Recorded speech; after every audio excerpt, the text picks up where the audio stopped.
एक सन्यासी जिस दिन मरा उसी दिन एक वेश्या भी मरी। दोनों का घर आमने सामने ही था।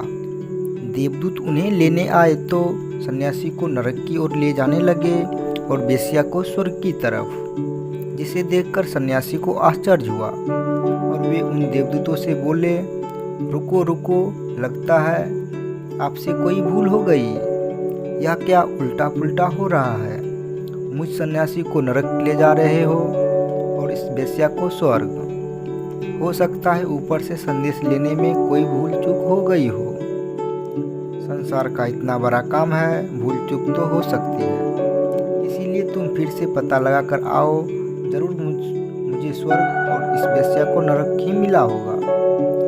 शक तो देवदूतों को भी हुआ। देवदूतों ने सोचा, आज तक तो कोई भूल तो हुई नहीं, लेकिन यह भी तो साफ है कि सन्यासी और वेश्या में किसे स्वर्ग मिलना चाहिए और किसे नरक।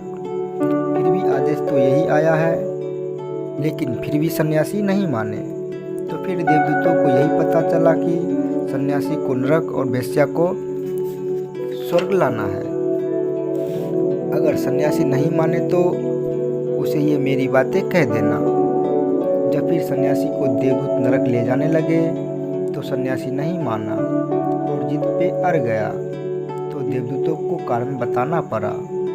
कारण यह था कि सन्यासी रहता तो सदा मंदिर में था, लेकिन सोचता हमेशा वेश्या के बारे में ही था। भगवान की पूजा तो करता था, आरती भी उतारता था, लेकिन मन में प्रतिमा वेश्या का था। और जब वेश्या के घर में राग रंग होता, नाच होता, बाजे बजते और नशे में डूबकर लोग उन्माद होते, तो उन्हें ऐसा लगता कि जैसे मैंने अपना जीवन व्यर्थ ही गवाया। आनंद जब वहाँ है तो मैं यहाँ क्या कर रहा हूँ? इस निर्जन में बैठा इस खाली मंदिर में पता नहीं भगवान है भी या नहीं। उसका रात करवटें बदलकर और वेश्या के साथ भोग के बारे में सोचकर ही गुजर जाता था। लेकिन इधर वेश्या की हालत ठीक इसके विपरीत थी। वह थी तो एक वेश्या, लोगों को रिझाती भी थी, नाचती भी थी, लेकिन उसका मन हमेशा मंदिर में और ईश्वर में ही लगा रहता था। जब जब मंदिर की घंटी बजती तो वह यही सोचती कि कब मेरे इस भाग्य का उदय होगा कि मैं मंदिर में प्रवेश कर सकूं।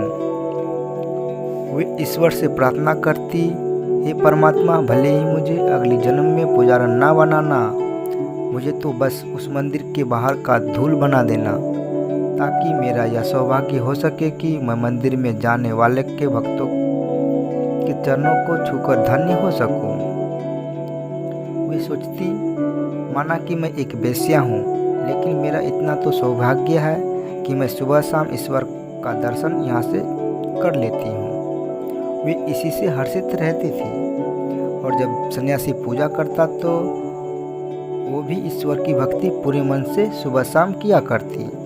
इसी तरह वेश्या का मन हर रोज ईश्वर में लगा रहता था और इधर सन्यासी का मन वेश्या में लगा रहता था। इसीलिए वेश्या को स्वर्ग की प्राप्ति हुई और सन्यासी को नरक की। अतः जैसे आपकी सोच होगी वैसे ही आपका जीवन होगा, और जैसा आपका कर्म होगा वैसा ही आपको भोगना होगा।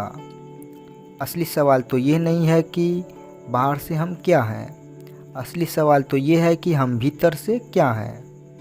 भीतर से ही सभी निर्णय होता है।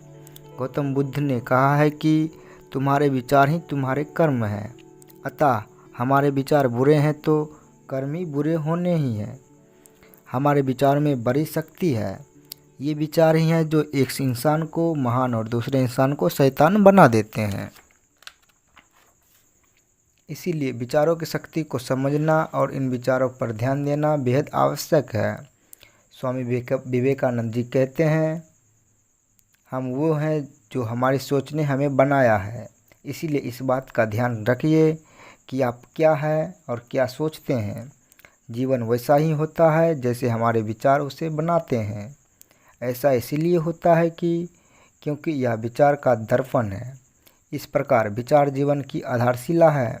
इसीलिए हमें सुखी जीवन के लिए विचार शक्ति को हमेशा शुद्ध और सशक्त बनाना चाहिए। इसी तरह की वीडियो को देखने के लिए हमारे चैनल को सब्सक्राइब जरूर करें और साथ ही बेल आइकन घंटी को दबाना ना भूलें।